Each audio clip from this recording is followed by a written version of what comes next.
Hi everyone, my name is Philip and welcome to my channel. This is part 11 of my solar powered crypto mining spa pool project. In this part, I double the heat output by adding a second GPU. My new ASUS RTX 3090 has arrived now. This one comes with a water block pre-fitted, so that'll save me all the grief I went to last time of modifying a card. Let's get this baby installed into the mining rig in the dog kennel.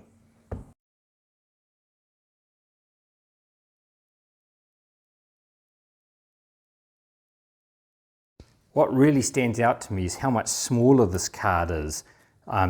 You can see compared to the other one, it's quite a bit shorter, and if I just sit it here, how it doesn't stick anywhere near back as far.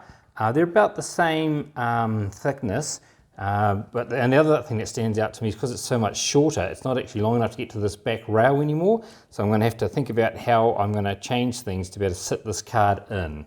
I've now made this little bracket for the end of the card to sit on, and it's screwed in from the top and from the side, and then I've covered it with a black tape so that there's no chance of the metal shorting anything out on the card. I don't think it would short anything out anyway, but it's just a little bit of extra precaution. Okay, from here I think it'll be time to drain the loop and then screw the card into the frame.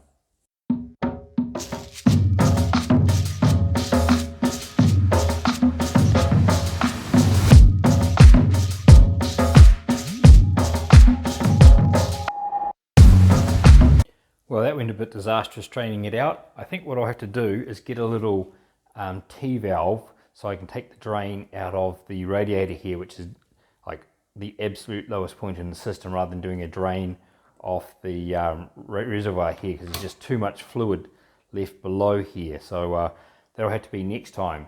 So all right, I think I'll move on to getting the RTX 3090 mounted and plumbed in.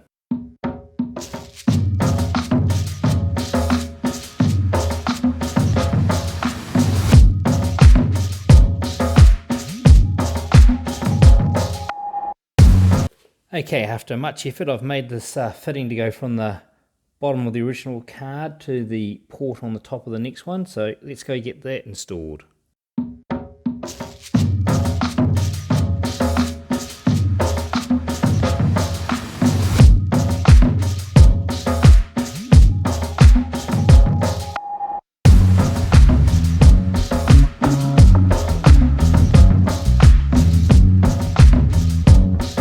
I ended up having to take that off and just make that pipe just the tiniest bit shorter, but now it's all linked up good.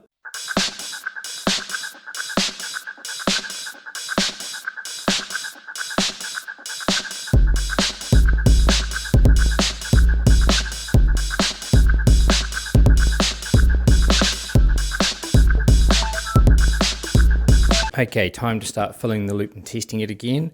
So I've got the spare power supply, and the only thing plugged into that is the pump, so I can run just the pump on its own.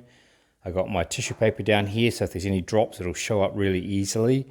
So let's start filling the system and then leave it running for quite a while.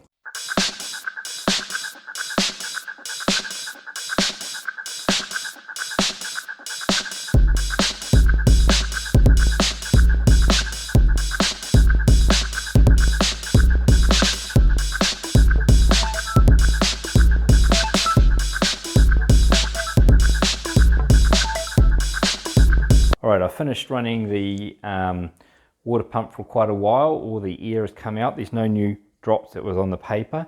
I haven't plugged in the power to the card yet, or the PCI riser. I think what I'll do is I'm just going to do a power on test at the moment and just make sure everything will boot up after all the changes, and then if that's good, then I'll start plugging in the power and the PCI riser. I've had the computer mining for maybe half an hour to an hour now. Everything's going nice and stable, so now to bring the last card online.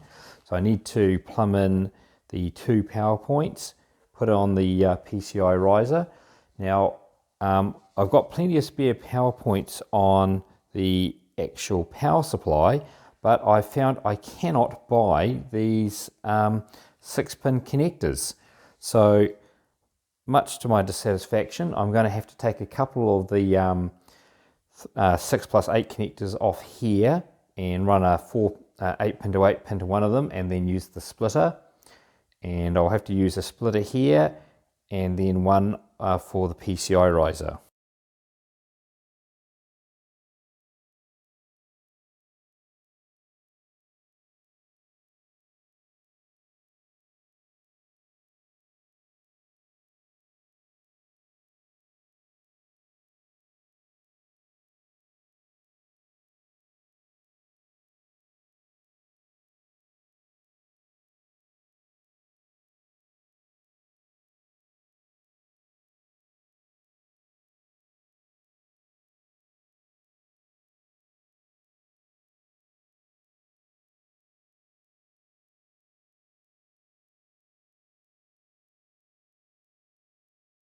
Okay, time to go and test it all out. I've noticed a big performance difference between my two 3090s. So this is my original EVGA 3090 that was air cooled, and then I refitted to be water cooled, and I actually put a CPU cooler on the back.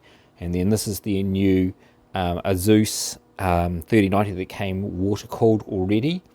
And this card here does the crypto mining about 20% less than EVGA, and the big difference is the temperature on the back of the cards.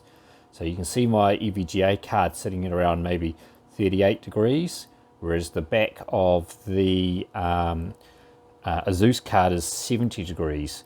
And because of that, its performance can't be increased, and it's running quite a bit slower. So I think in an upcoming video I'm going to have to fix the performance of this card by fitting a CPU cooler to the back, so I can gain back that 20%. That loss in performance is probably equal to about $1,000 a year, and the CPU cooler will cost about $80. So it's definitely worth doing that modification. I've also done some experiments with water temperature by slowing the pump down. Now, as I slow the pump down, I can get the water temperature coming out of the GPUs approaching the 38 degrees needed to heat the sparkle.